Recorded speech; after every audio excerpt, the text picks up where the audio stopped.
I'm going to be talking today about why the marketing advice that you've gotten to this point may have not worked for you. One of the problems we see most often that our clients have experienced, and that we've talked about before, is that they've been given bad advice about their marketing in the past. Most of the time, this has not been malicious in nature, there's a few exceptions, but it's people thinking that they're telling you the right thing, when in reality, they're not. A lot of times what we see is this is related to the Dunning-Kruger effect, and you've probably heard about this before. If you just do a Google search on Dunning-Kruger, it'll probably come up with a lot of articles and information. But I'm going to tell you the definition of it and then tell you how we have seen it applied to marketing advice that our clients have been given in the past. The Wikipedia entry says, in the field of psychology, the Dunning-Kruger effect is a cognitive bias in which people mistakenly assess their cognitive ability as greater than it is. It's related to the cognitive bias of illusory superiority and comes from the inability of people to recognize their lack of ability. Now that's a lot of psychology industry terms, so we'll try to simplify it just a bit. Professor Dunning himself said, the knowledge and intelligence that are required to be good at a task are often the same qualities needed to recognize that you're not good at a task. The Dunning-Kruger effect is named after the researchers David Dunning and Justin Kruger. They were two psychologists who first described it. In their original study, they performed a series of investigations. What they found is that they tested people in grammar, humor, and logic. The people who scored in the lowest percentiles of grammar, humor, and logic also tended to dramatically overestimate how well they had performed.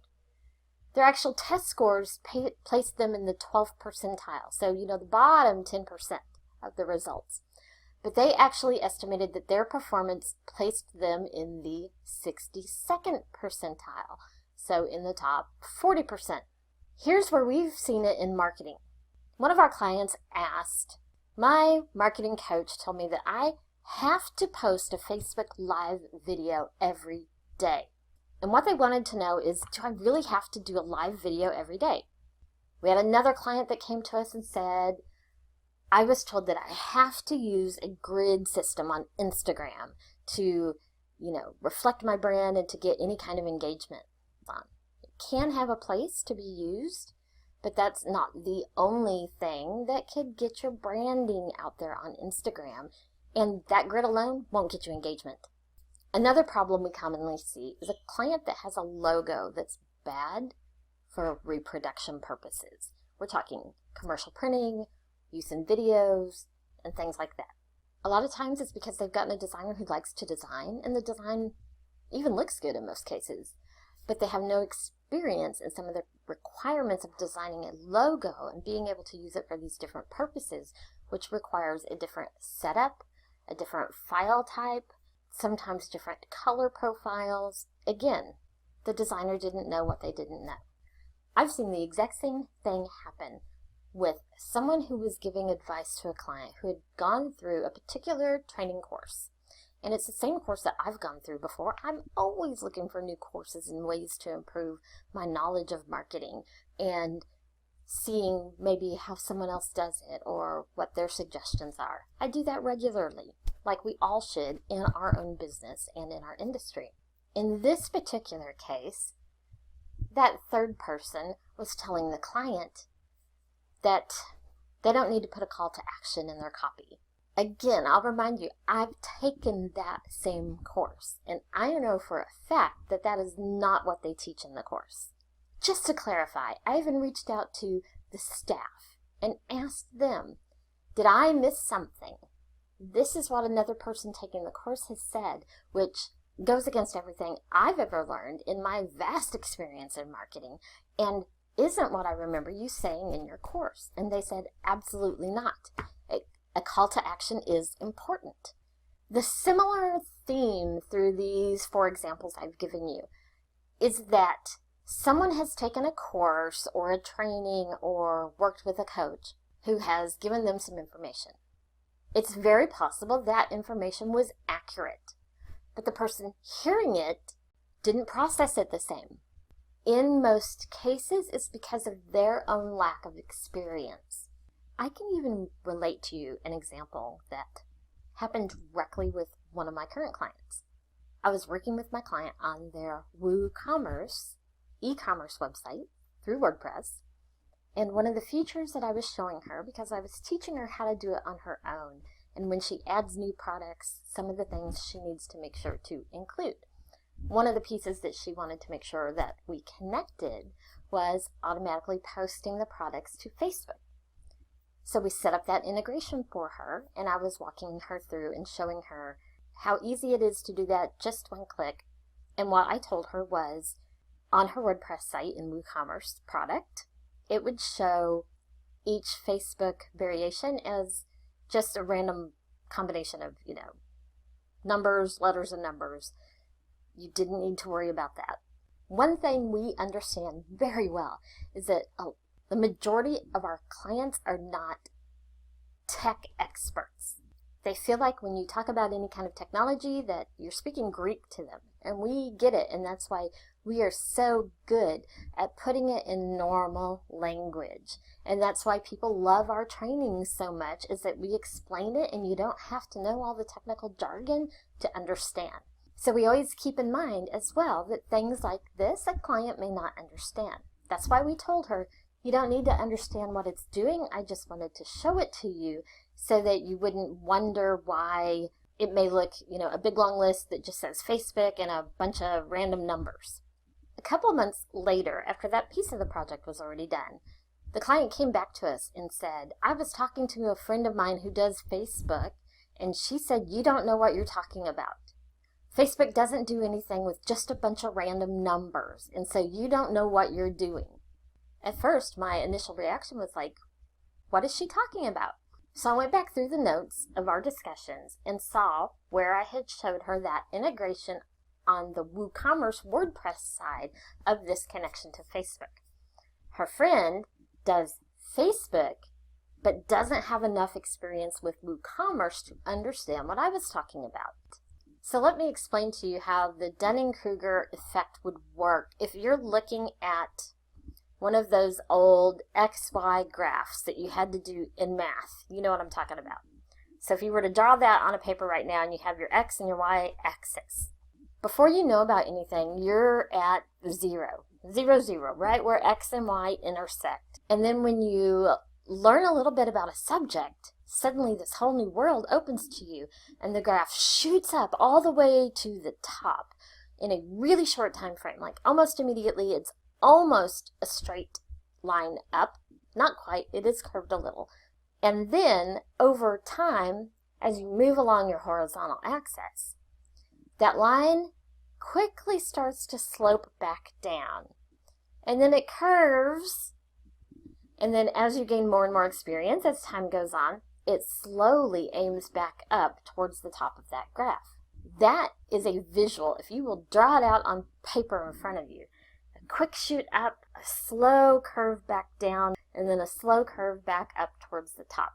At the beginning, because you're introduced to this and you delve in and you consume a lot of, information and research, you don't know enough to realize what you don't know. And we've all been there. I've been there. You've been there. We see how it happens that once you learn more and more about something, you realize you didn't know half of what you thought you knew about it. It's completely normal. And we get to that point where we self-reflect and realize that we don't know what we didn't know. You can kind of call the opposite of the Dunning-Kruger effect the imposter syndrome, which I know you've also heard about. And that's when you've gotten to the point where you realize you don't know anything about the subject that you thought you knew a lot about. And at that point, you still know a lot more than the people initially who thought they knew everything. You know a ton more. But you're at a point where you know that even though you have a lot of experience, you feel like an imposter. People are going to know that I don't know everything. You know what? The people who have been doing it 50 years don't know everything. What happens is people who are new to a subject, who are interested in it, and they go take a course or they get training from a coach, in this case, marketing. But they don't understand it all, and they don't know at that point what they don't know. But they're really excited, and they're on that big upswing at the initial part of the graph that we talked about, at the point where they believe they're an expert, but they haven't reached the point where they feel like, I don't know what I don't know.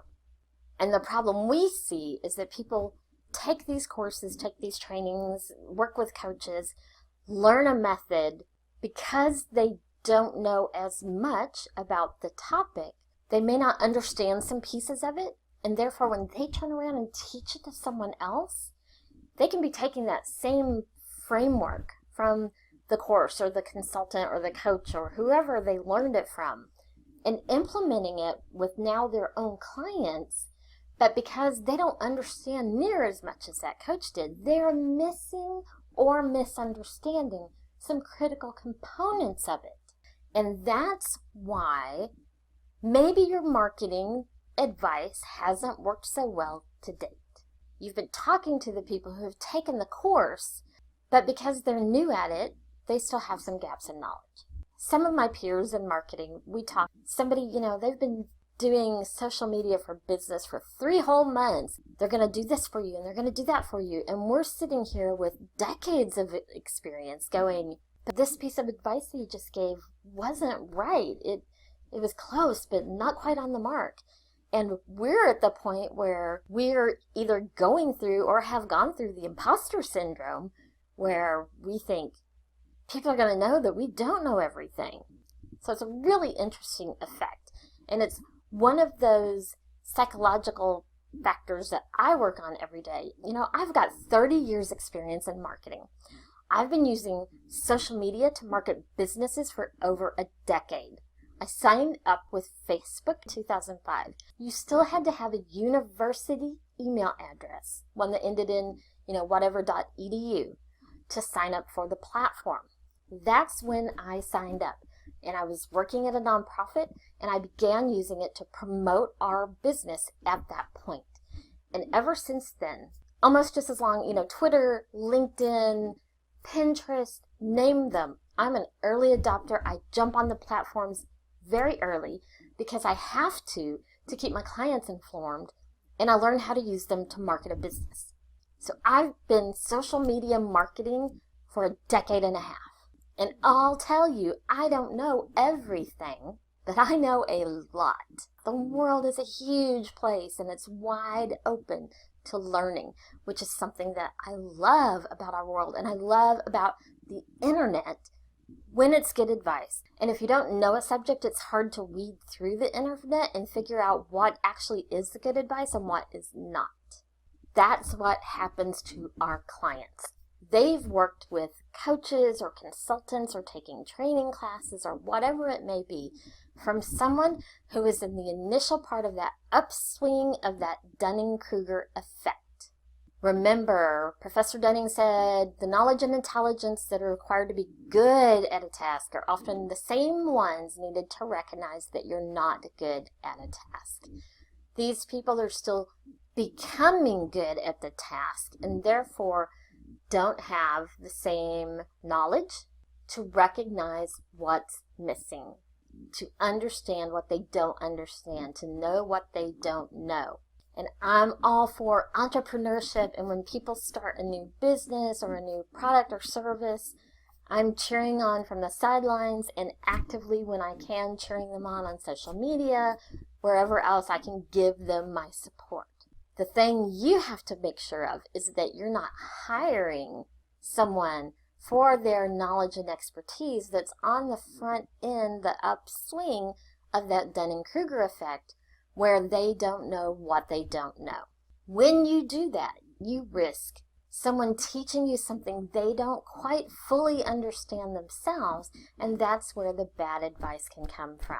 Going back through the examples I gave you, the client that was told they must do a Facebook Live video every day, the information they got was, if you choose Facebook Live videos as your marketing strategy, doing it consistently, having a post every day, can get you great results. It doesn't mean that every person has to do a Facebook Live video every day.